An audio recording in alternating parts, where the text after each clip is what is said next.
Book Over, book club where we talk about the books that give us hangovers.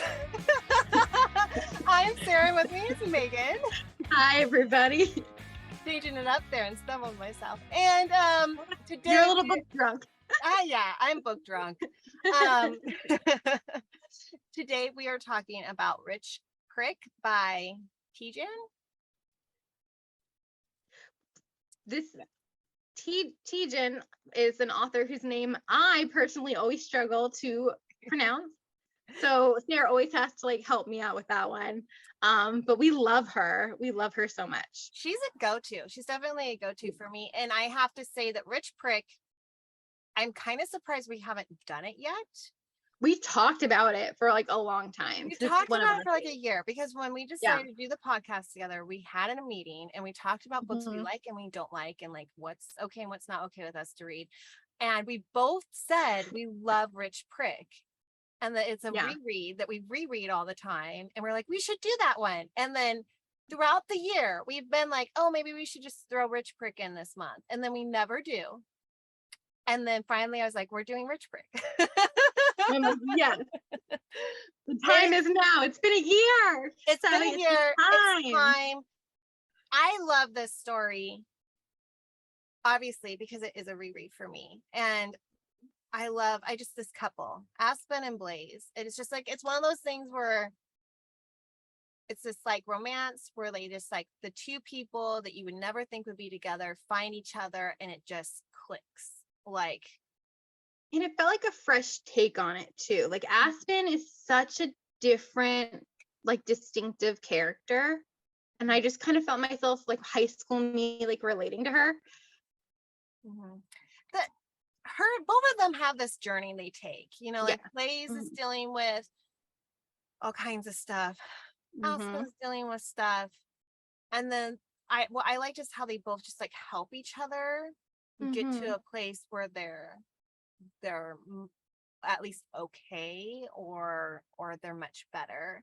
So I mean, it starts off good. So the book starts off good because you have Aspen who likes to be the girl that no one sees. Like she likes to be invisible. She doesn't, and you find out why. She has this damage of like her parents are famous like movie directors and producers. Her brother's kind of like famous for like his group of friends and stuff, and he's Falling Crest shout out. Falling Crest, you know, crossover with Nate. I love Nate personally, so that was fun for me. When he shows up, and I think I didn't realize it that he had a sister because I didn't realize it. Well, yeah, but then in this book, I didn't realize it until he like shows up, and I was like, oh, it's Nate, and you know, like you know what I mean? Like it's okay.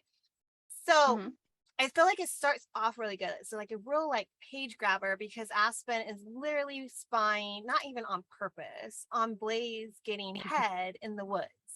And it's like, and then she's like, yeah, he's my crush. And like, why not just watch it? It's like free porn, you know? And I love her because she's like, why not? And she's just so honest. And then I love his POV of this happening to him. And he's like watching her watch him. And it's just like, it's funny too, like it's entertaining, like it's like because then she's like, oh crap, and like runs off. But it's like it's not a meet cute, it's a meet something. It's a meet something, right?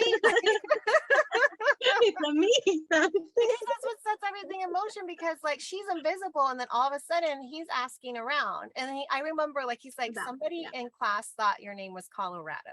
Like, you know, and it's like because her name's Aspen, and it's like, and that was like a joke for a little bit for them too, like what like he should call her. And like I like that he like something about seeing her intrigued him enough, because like every day she's like, this is my favorite part of the day when he walked into the school and like things like that. So like I know what it's like to be that wallflower that's like knowing things and watching things but not being a part of it, and being okay if not, you don't want to be in the spotlight, but you don't realize what you're missing either.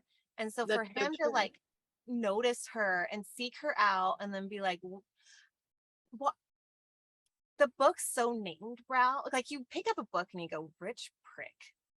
Yeah, you think it's gonna be like he's gonna be like a bully and he's gonna be like a rich prick. But no, like there's so much to him. He There's was so not much. bullying her or anything. He didn't bully her, but he was so blatantly He was a prick. honest Yeah.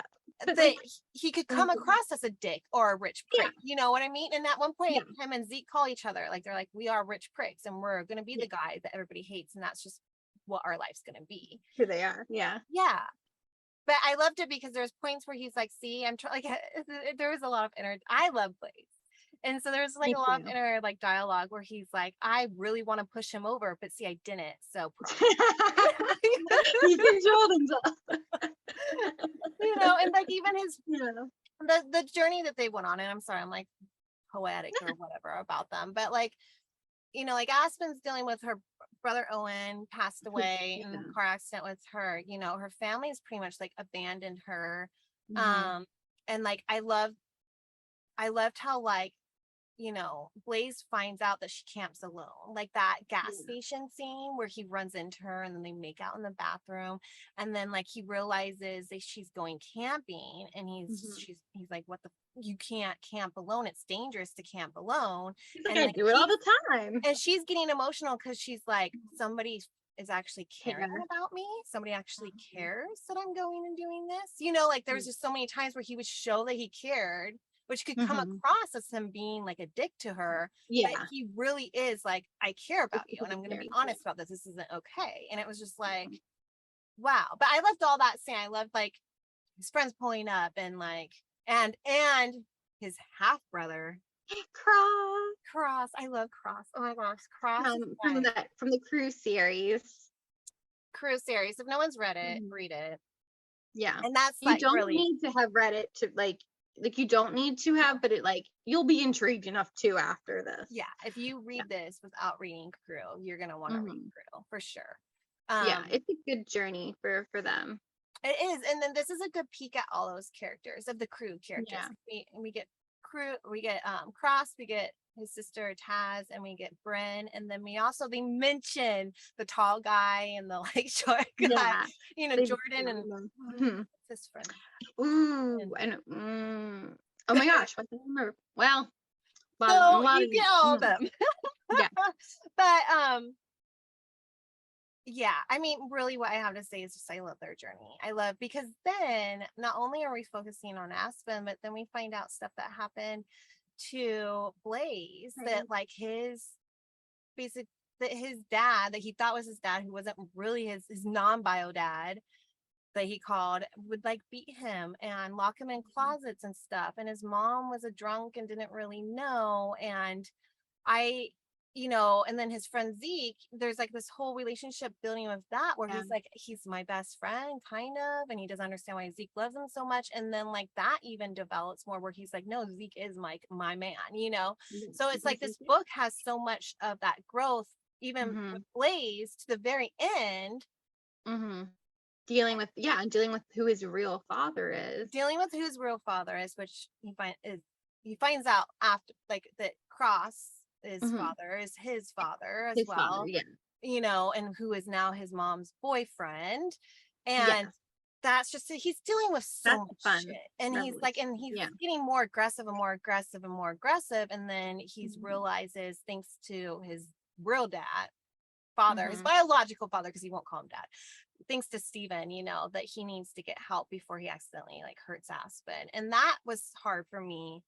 Not the fact that he needed to get help, but there is a scene where Aspen tells him that they can't see each other until he goes and helps, and he's going to go to therapy every day or counseling every day. And so he was just focusing on soccer and that, and like, and he does it.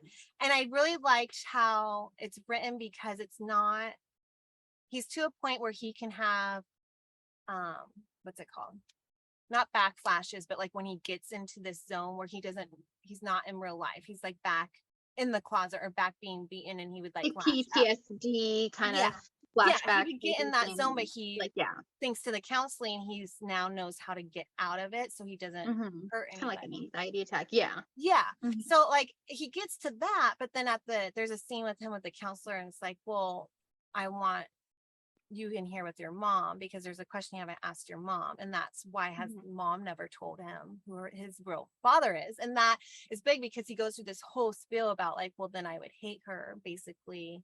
But it's so well done that like he explains it a lot, and then it's like, if I hate her, then he wins. And it's like it kind of like clicks, and it's not fully resolved, and I like that. You know that he still has work to do, and you that's get very like, realistic. you know, but it's like them together, them, you know, he doing sweet things, him being like, I don't do girlfriends, and then he's like, no, we're doing this because I called you my, he like tells Zeke like, don't talk, like he called her his woman. And he's like, I called you my woman, you know, and it's just like, you know, this is those things that naturally happen where like you accidentally say something and you're like, oh shit, like, yeah, that's true, you That's know. how I really feel. Yeah. What I really like about them is well, like, again, I think kind of how you said you could relate with Aspen and how she really did, you know, she was happy to do those things alone, but like you said, you don't know what you're missing out on. And it's kind of like, I don't know, this, like, when I was a kid, like, I loved A Walk to Remember because it was like, you know, the quiet girl, well, she was the quiet church girl and he was the popular guy, and they're forced together, and it's just something that's always been in me where I like that, I don't know, that kind of trope. And this was such a different take on it because Aspen is just such a different character, and I can really relate with wanting to being okay with being alone. And like the scene where she, like, they go camping together, like that, just, I don't know, I loved that. Like she introduces him to her like thing, that's like what she did. And and that's, you know, and a lot of it is her brother too, the loss of her brother, so kind of introducing, letting people in finally. And then she resolves things enough with Nate, like they actually talk, and you know, some of her family stuff gets taken care of. Like Nate did not know she was going through all of this. So I loved getting Nate in it. I loved Nate in it. I loved how she called Nate, and then he was like, they talked a little bit. He's like, oh, Owen was supposed to graduate this week. I'll come out and hang out with you, not realizing that she was supposed to graduate too because she moved up a year in school. Early, and then it was Blaze who said something to him. And I know, and I'm so thankful for Blaze saying that because she ended up going to graduation and she needed to do that. But I love Nate because like at first he like hangs out for the week, and Nate has problems with the family too, like with the parents too. But then like they go off and do their like doom buggy camper trip, and then when they come back, I get like, it's like they're like, oh, I guess Nate came back and like reamed the parents about stuff, like, and so confession, I have not read Nate's story yet. Like Nate has his own book, I have not read it yet, and I want to know if any of things that happen in Nate's book overlaps a little bit with this book, and that's why he goes back and he's like reams the parents because he's realizing stuff. No, okay. So Nate's book takes place after this, and you will see Aspen and Blaze in this in Nate's book in the future. Okay. Well, I love the epilogue because we get like how, like she mentions how like Nate, and I love how she's like from the get-go, Nate and Blaze are so similar. and then then they're like best buddies, and then like he's so like you get that 6 years, I think it's 6 years later is what it was. So it's Nate's book is like the most recent in the Fallen Crest universe, and you're seeing them, well, no, actually it's not, the Logan Taylor novella Christmas is the most recent, but full book wise, Nate, you know, you see everyone very much way in the future. It's very cool to get like the taste of the whole universe, and you get more of, you know, Blaze and Aspen because they're related to Nate. Right.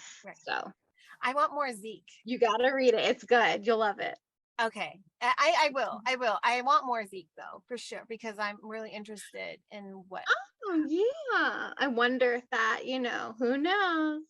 Because Nate's book, so like, you know, we got his sister's book before we got Nate's book, so you never know. Like, I think that there's a plan, and I think that we haven't seen the last of these characters. I hope we have not seen the last of them, because there's mention in the epilogue that like Zeke started camping with them, so they go camping once a month. Zeke always brings his girlfriend. She's like, who's the girlfriend? Well, it changes monthly. So like I like that though, because I'm like, that tells me that Zeke's gonna have a big story. He has a story. He has a story to tell. And you know, it's so funny because at the beginning of the story, and even like Aspen says it, like when she first met Zeke, she didn't like Zeke. She thought he was a bully. She didn't like him. But then the more she got to know him, she like loved him. And that was me as the reader of the story. When I first read Zeke, even in the Crew series, I didn't care for him.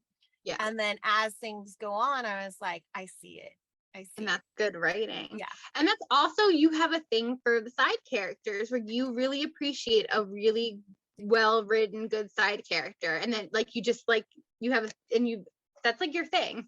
It is. Which we've talked about before. At the beginning, I really liked Jamie, who was like one of the people that stood up against, like started hanging out with Blaze when Blaze got mad at Brian or Bernstein or Branston. Like made like a comment about a girl, and he got really mad at him because we don't disrespect women. And then, you know, Jamie and this other guy, and I can't remember his name, but Jamie was like and he was one of the ones that helped during the gas station thing, like get her in the car and stuff. But then she ended up sleeping with Mara, which was like Blaze's ex booty call person. And so that I was really bummed because at the beginning of the book, I was totally like, I like Jamie. Like Jamie's awesome. Like I want Jamie's story. He seems like a stand-up dude. And then by the end of it, she switched it on me, and I'm like, no, he's not a stand-up dude, but surprise, surprise, Zeke. Because even Zeke, I loved how like he got in trouble. Like they even like a quick paragraph of like, oh, Zeke was going to go to Kane, and then now he's not because his dad found out that he was doing drugs, and so he had to clean up his act. And I love this. This is awesome, parents, because you think of like parents of rich kids probably aren't like being parents or whatever, right? Like it's stereotype. Okay, so you're like thinking the stereotypes going on, right? Because what else in this book would tell you not so? I mean, they have parties at their cabin, right? So then you find out that, you know, Zeke's parents or dad like gave pay vacation to all the house staff, and now Zeke's the one in charge of cleaning and cooking and all this stuff. And I'm like, that is an amazing punishment for Zeke.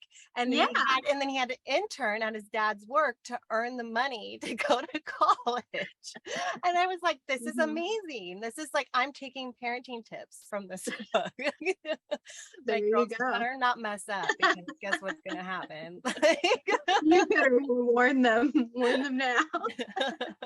That's funny. Oh my goodness. But yeah, there's something to be said about like having you know, really well done characters that just aren't your main characters. So maybe we'll see some more of him in the future. That would be fun. I hope so.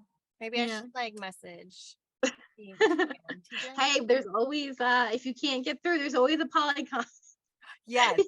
You just think you're like, so hey, when's Zeke's book coming? You like go around like with a petition, and then when you get up to the line, be like, well, I was here. I took a petition. Okay, book. That's what we're gonna do. We're gonna make a petition. We're gonna an original idea. I will do that. Can't we Google Doc that and put it on the Facebook page? There you go. And then we can present it to her. We can present it to her. Write Zeke's story, please. And if I'm wrong, and no pressure. There might. I think I try to get every time she does like an anthology or wow, because I know she does the 1001 Dark Nights, and that's like the Bennett Mafia, right? Jonah is in that one. I do not think that there's been anything in the Fallen Crust world that's in a novella, right? Because there's been extras and stuff, but that's all I've seen. But if we're wrong, let us know, because I'm all about this world. And so like that was like, I even wrote down like my hair of the book would probably be going back and doing Crew, revisiting them. Or maybe me. And I love Bryn. Oh, that's The Cross is hot, so I mean, I love the name Cross too. That made me like think to myself, like, that's a great name, Cross. I like it. Good name. Yeah. Okay. Yes, and on that note. All right. Thanks for listening. We hope you enjoyed our chat and the book, and we'll see you next time. Bye.